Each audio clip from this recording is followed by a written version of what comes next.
Crazy dreaded hobo hippie Baptist, and this is my attempt to help you people. This is my little ladder of prophecy, and you can vaguely see there's some construction lines you're not supposed to care about, but you're supposed to try and pay attention to these curvy lines that don't actually do you any justice or help. So you can see it's divided into 7 and 7 and 7.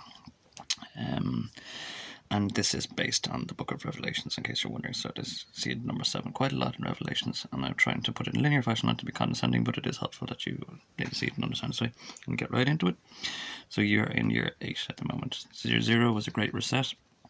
It was me, accidentally, sorry, universe and world and everybody, maybe Syria and everyone that lost power. It was me doing a King David, playing a chord, please the Lord, took control of the world.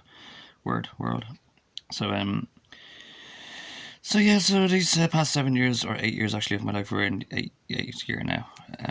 So this is why I made a video recently called Retrospective Prophecy, because we've had this 1 year that I've able to scientifically compare to this first year.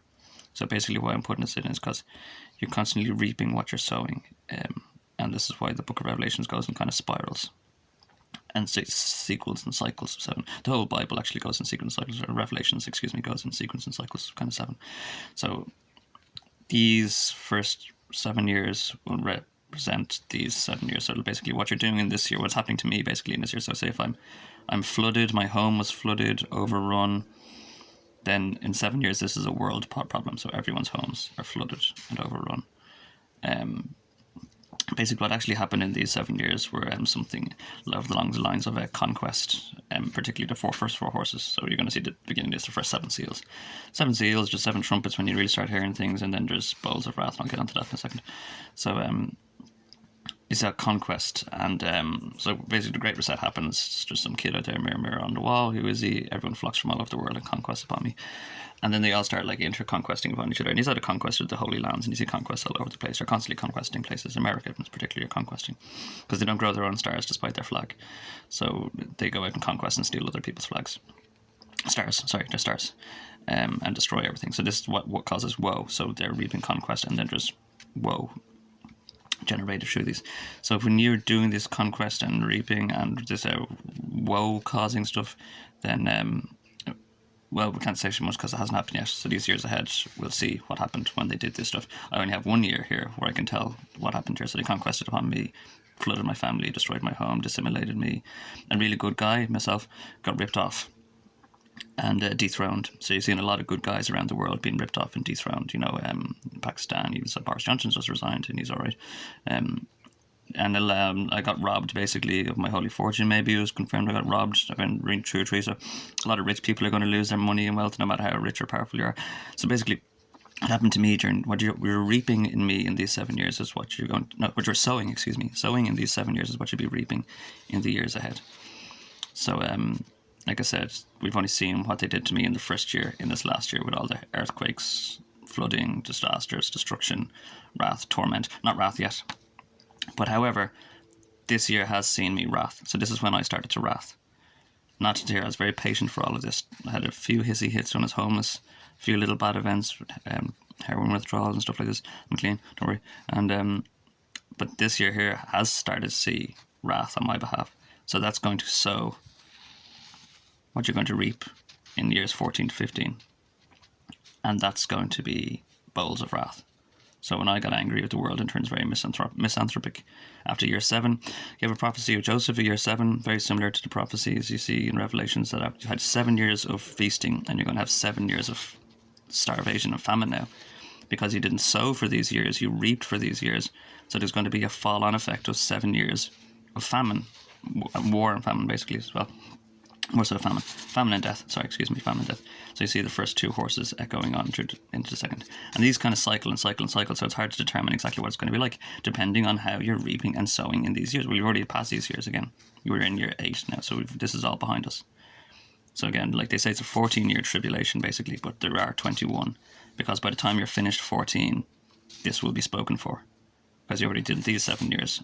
And these 7 years will be based on foundations of potential of what you did with these years. And it's gone all through time. You're reaping what you're sowing. You reap so things get better, hopefully, or things get really shit. So they did spend these 7 years without Shabbat and the 8th year reaping and harvesting the world, conquesting on the world and harvesting and killing this. Orreries, consuming orreries, devouring minds, devouring memories.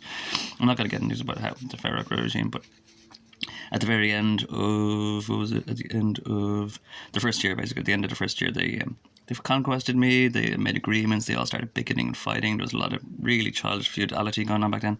But then they started declaring war at the end of the first year, and then you just saw at the beginning, at the end of this year just gone, people declaring war in the world, and everyone's getting fought up and everyone's getting divided and dichotomized.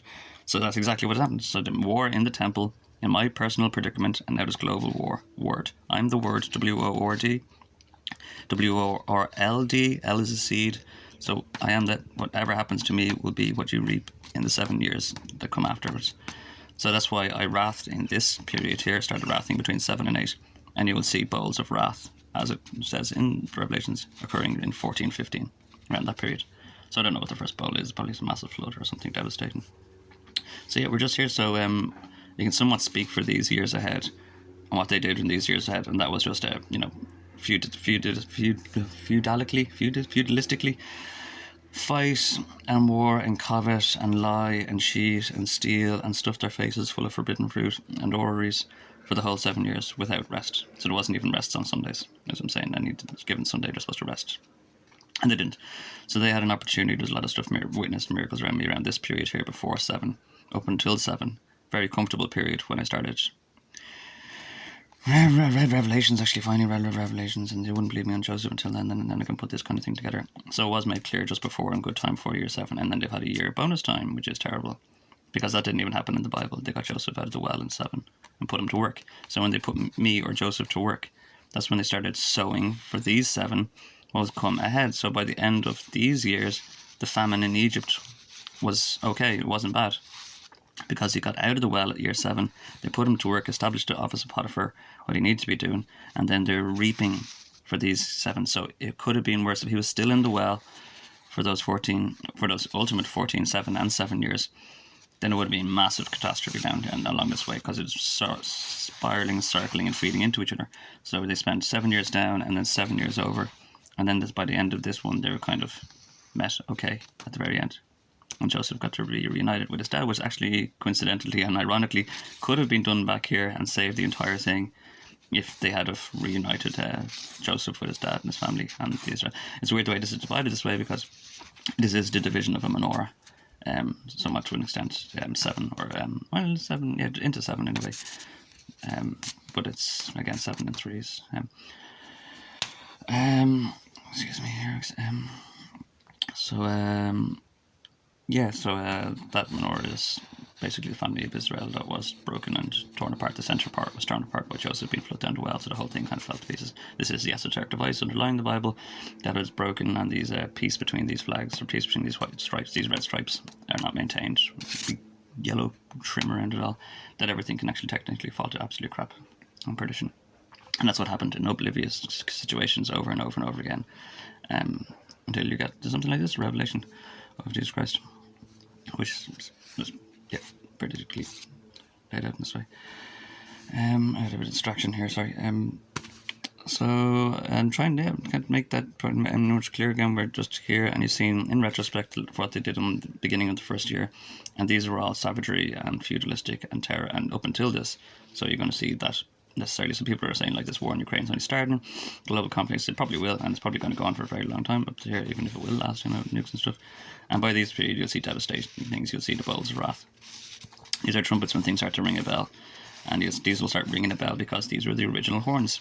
So these are going to start ringing a bell. You're going to start recognizing what was going on back here, and you're going to start saying, well, necessarily determined, you got this horrible period ahead of you now. So sooner I get to work recognized in my office of Potiphar, sooner we can hopefully balance these kind of things out, and it won't get so bad towards this 21 to 22 years in total. But yeah, until Potiphar kind of has established Joseph's out of the well, then that's the way things roll. So you don't want Revelations to complete itself and to finish all these cycles and to grow and grow and grow, because it leads to the end of the world or the end of time. So you kind of want to stop this, although it is determined to stop it. So you don't want it to proceed, and you might be sitting around being curious, what comes next, but it will be as bad as you sow. So they already have it bad, and if they keep reaping and reaping and reaping without sowing anything, then it's going to be massively catastrophic for, well, these 14, if there's anything left after then it will be pretty bad again. So that's it. What's before you? Don't mean to be condescending, but in the line just helps you to picture what's going on now, will be going on then, going on then, going on then. I think I'm more to say. The memory might go on this. So yeah, this has been Revelations of John. Save your monkey ass.